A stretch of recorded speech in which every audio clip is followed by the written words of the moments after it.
The heat that afternoon felt heavier than it should have been, the kind that settles on your skin and refuses to move. The fan in the corner hummed uselessly, pushing warm air in slow circles, doing nothing to break the stillness. I remember thinking that if the air didn't change soon, something inside me might. I didn't know then how true that feeling would turn out to be. Lucas showed up later than he said he would, smiling like the heat didn't bother him at all.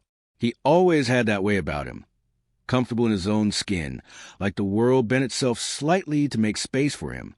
I tried to act normal, leaning against the counter, pretending my heartbeat hadn't picked up the moment I heard his voice. He joked about the weather, about how summer always overstayed its welcome, and I laughed a little too quickly. We sat close because the room was small, because the shade only reached one side of the couch, because it made sense. At least, that's what I told myself. His knee brushed mine once, then again, accidental enough to ignore, but frequent enough to notice. I focused on the sound of the fan, the tick of the clock, anything except the awareness growing between us.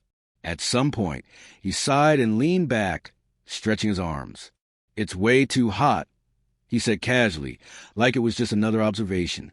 Then he pulled his shirt up and over his head, tossing it aside without ceremony. There was nothing dramatic about it, no intention in his eyes that I could accuse him of. Still, the room felt smaller after that, like the air itself had shifted. I looked away too late. My chest tightened, and I hated myself for how quickly my thoughts betrayed me. He didn't seem to notice, or maybe he did, and chose not to say anything. He just laughed again, running a hand through his hair, completely at ease. I wondered how someone could be so unaware of the effect they had on others, or maybe how careful they were about pretending they were. Lucas mentioned his girlfriend then, briefly, like an afterthought, just a passing comment about a text he hadn't replied to yet. The word should have grounded me, should have reminded me where the line was. Instead, it made everything feel sharper, more dangerous. I nodded, murmured something supportive, and told myself that was proof I was still doing the right thing. The heat didn't let up. Eventually, he shifted closer, saying the fan worked better from where I was sitting. His arm rested along the back of the couch, close enough that I could feel warmth radiating from his skin without him actually touching me. Every instinct told me to move, to create space, but I stayed where I was. Staying felt easier than explaining why I needed distance. We talked about small things, work, old memories, music we used to listen to, but there was an undercurrent beneath every word. The pauses between sentences grew longer. Sometimes our eyes met, and neither of us looked away right away. Those moments felt loud, even though nothing was being said. When his shoulder finally brushed mine, it sent a quiet jolt through me. He didn't pull back. Instead, he shifted just enough that the contact felt intentional, though he never acknowledged it. I told myself it was just the heat, just proximity, just two people sharing space. The excuses came easily, lining up one after another. I became acutely aware of my own breathing, of how shallow it was. Lucas leaned forward slightly, resting his elbows on his knees, and for a second his arm pressed more firmly against mine. It wasn't intimate by any obvious standard, but felt intimate to me, too intimate. He said my name softly then, not to get my attention, but like he was testing how it felt to say it out loud in that moment. I answered, and my voice sounded different to my own ears, lower, steadier than I felt. He smiled, not wide or playful, but something quieter, something that lingered. There was a part of me that wanted to stand up, to make a joke, to break the tension before it turned into something I couldn't undo. But there was another part, stronger than I expected, that wanted to stay exactly where I was. That wanted to see what would happen if neither of us stepped back. Lucas leaned in just a little, close enough that I could feel his breath when he spoke. "I don't usually feel this comfortable," he said, almost himself. The words landed heavier than any touch could have. I didn't answer right away. I didn't need to. The silence between us said enough. In that moment, I realized the heat wasn't the real problem. It was what it had stripped away. The excuses, the distance, the certainty of what was right. Sitting there beside him, I knew something had already shifted, even if nothing had officially happened yet. And deep down, I understood that once you let yourself feel that close to someone, Pulling away would never be as simple as standing up and leaving. The afternoon slipped quietly toward evening, though it didn't feel like time was moving at all. The light outside softened, stretching shadows across the floor, but the space between us stayed charged, unchanged. Lucas didn't move away, and neither did I. It felt like we were both waiting for something unnamed, something neither of us wanted to be the first to acknowledge. He broke the silence by talking about his life, but not in the way people usually do. There were no surface-level jokes or polished stories. Instead, he spoke slowly, carefully, as if choosing each word mattered. He said he felt restless lately, like he was living on autopilot. I listened, nodding, offering small responses, even though every sentence pulled me deeper into a place I knew I shouldn't be. When he mentioned his girlfriend again, it wasn't with affection or frustration, just distance. "She's good," he said, shrugging slightly. "I just don't know when good stopped feeling like enough." The honesty in his voice made my chest ache. I wanted to be supportive, to say the right thing, but I also knew that my presence was already blurring lines. I told him he sounded tired, emotionally more than anything else. He smiled at that, like he felt seen.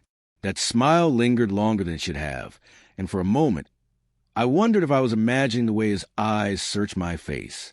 The thought made me uneasy, but I didn't look away. The fan continued its steady hum, a dull rhythm that filled the pauses between us. Lucas shifted again, turning slightly so he was facing me more directly. Our knees touched this time, and neither of us pretended it was an accident. The contact felt grounding and dangerous all at once. I thought about moving then. I even tensed, ready to stand, but Lucas spoke before I could. "Do you ever feel like you're holding yourself back all the time?" he asked quietly.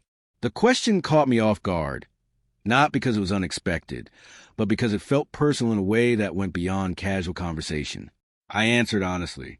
I told him yes, that I spent most of my life measuring my words, my actions, my feelings. I didn't say why, but I didn't have to. He seemed to understand anyway. His hand rested on his knee, close enough that I could sense the warmth of it. He didn't reach for me, and somehow that restraint made everything feel heavier. The room felt smaller again, as if the walls were inching closer. Lucas leaned back slightly, exhaling, and for a brief second his arm brushed against mine once more. This time, he didn't move it away. I didn't either. That simple choice, doing nothing, felt like a decision in itself. "I feel different when I'm here," he said after a while. His voice was low, almost careful. "With you?" He didn't say what that meant, and I didn't ask. My heart thudded hard enough that I was sure he could hear it. I should have reminded him of everything that stood between us. I should have created distance. Instead, I stayed silent, letting his words settle where they landed. The air between us grew thick, with unspoken meaning. Our faces were closer now, close enough that I noticed small details I'd never paid attention before, the way his expression softened when he wasn't trying to impress anyone, the faint crease between his brows when he thought too much. It felt intimate in a way that had nothing to do with touch. For a moment, it seemed like he might lean in further. Time stretched, my thoughts racing ahead to consequences I wasn't ready to face. Then he stopped, holding himself back, his forehead dipping slightly as if he were grounding himself. That restraint felt louder than any action would have been. "I shouldn't say that," he murmured, more to himself than to me. The honesty of that admission made my throat tighten. I nodded, even though part of me wished he wouldn't pull away at all. The conflict inside me grew sharper, more uncomfortable. I knew this closeness was already crossing a line, even without anything physical to justify it. He finally leaned back, creating just a bit of space, but the shift didn't erase what had already happened. Something had been shared, something fragile and real. When our eyes met again, there was understanding there and hesitation, and something that felt dangerously close to longing. Neither of us said anything else for a while. The quiet wasn't empty. It was full of everything we weren't brave enough to name. As the light outside faded, I realized that even if the night ended without another word, without another touch, the line had already been crossed. And no matter what came next, there was no pretending this moment hadn't mattered. The night didn't end with anything dramatic. No sudden decision, no clear turning point. Lucas eventually stood up, rubbing the back of his neck like he was waking from a thought he didn't want to finish. He said he should head out before it got too late. I nodded, standing with him, both of us moving a little slower than necessary. At the door, he hesitated, just a second too long. His hand hovered near the frame, and for a moment, I thought he might say something more, something that would force us to name what had been circling between us all evening. Instead, he gave a small smile and thanked me for letting him come over. The words felt thin compared to everything that had gone unsaid. After he left, the room felt strangely empty. The fan was still humming, the heat still pressing in, but the energy had shifted. I sat back down on the couch, replaying every glance, every pause, every choice not to move away. Nothing explicit had happened, yet it felt like something significant had already been taken from me, or given. I couldn't quite tell which. Sleep didn't come easily. My mind kept drifting back to the sound of his voice, the way he'd said my name, the honesty he let slip when he talked about his life. I knew he would go home to someone else, to a life that didn't include me. That thought should have created distance. Instead, it made the ache sharper. The next morning, the air was cooler, as if the world had decided to reset itself. I checked my phone more times than I cared to admit, half expecting a message, half dreading one.